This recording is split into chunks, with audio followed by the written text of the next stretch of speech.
I don't think I hate anything, but I guess my pet irritation is those that put their head in the sand in a gigantic bucket and think if I stay here, then everything will be fine and I won't have to face the consequences. But I have to tell them, their head's in the sand, their bum's still in the air, and the tornado's coming. And if they want to lift their head, they could avoid it. If they stay there, it's going to hit. The truth is that so much which is called conspiracy theory is actually conspiracy fact. Not all of it, but enough to show that the people that run the world are not the ones the news media tell us do. They look at the world, they know there's something not right. There's something that's not the way they want it to be, and they feel uneasy about it. But they try to placate those fears, not by facing them, but by trying to find a way of making them disappear with words like, oh no, we would never allow a police state. Not in America, no, never allow a police state. Britain, never allow a police state. I wonder if they said that in Germany just a few decades ago. We'd never allow a dictatorship in Germany. We're a land of freedom. And look what happened. In a few short years, they had a grotesque dictatorship. And that's how fast it can come. From the Weimar Republic to the Nazi dictatorship in Germany by Hitler and company was a few years, not even a few decades. And the greatest weapon of any dictator is to divert attention from the people. So they're looking the other way and allowing the dictatorship to be built and imposed and all the infrastructure put in place. So by the time they absolutely have to face reality, it's all there. It's all done. What you see with people is that they're desperate to hear what they want to hear.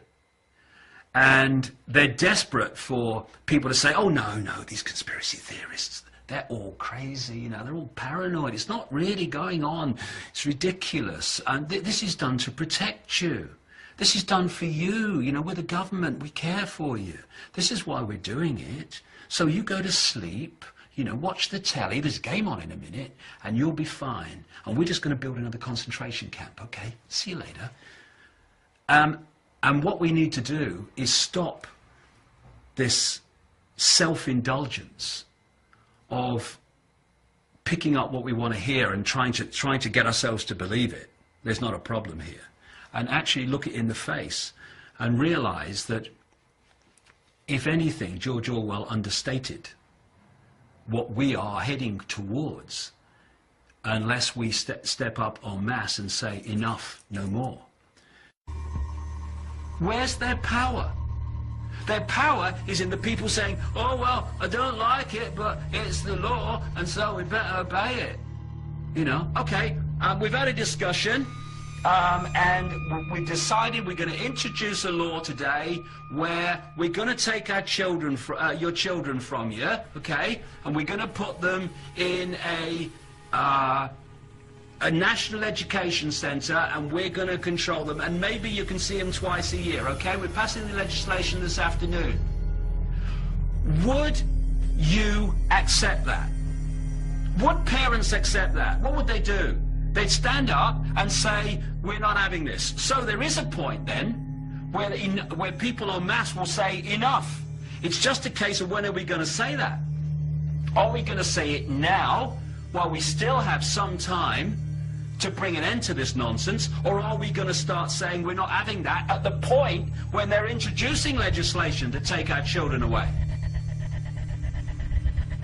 And by then, people, brave people who've stood up and been counted in the years before, while the others just look the other way, they're actually not going to be around to speak on behalf of the people having their children taken away.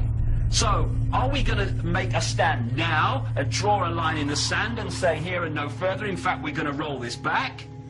Or are we going to wait until it's got really, really extreme, by which time there'll be so much infrastructure in place that drawing a line in the sand will be a serious challenge? And it's no good. I said to some policemen in Parliament Square a few months ago, ask yourself, when your child says to you, Mummy and Daddy, what were you doing when the police state was introduced? Oh, well, I was watching the telly, honey. Or in the policeman's case, I was helping to introduce it, dear. That's the situation we're facing. And you know, if people don't like it, well, they just have to do the other thing, because this is how it is. And we either face it now, or we face it a little bit further along the road, when if we think it's not very good now, it'll be a bloody nightmare by then.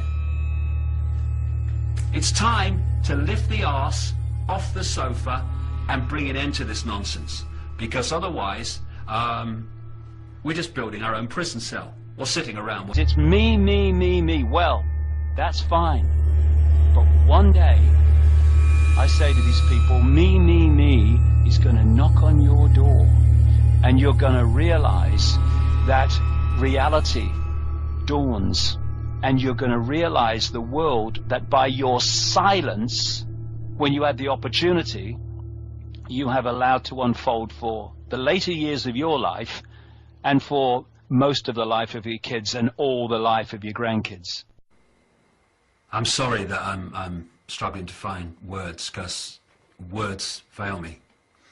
The idea that governments, with their record, have the interests of the people at heart. Anyone who believes that is basically a lost cause in terms of understanding what's happening in the world. And I'll just leave them to get on with it. And when the knock comes on their door, don't call me.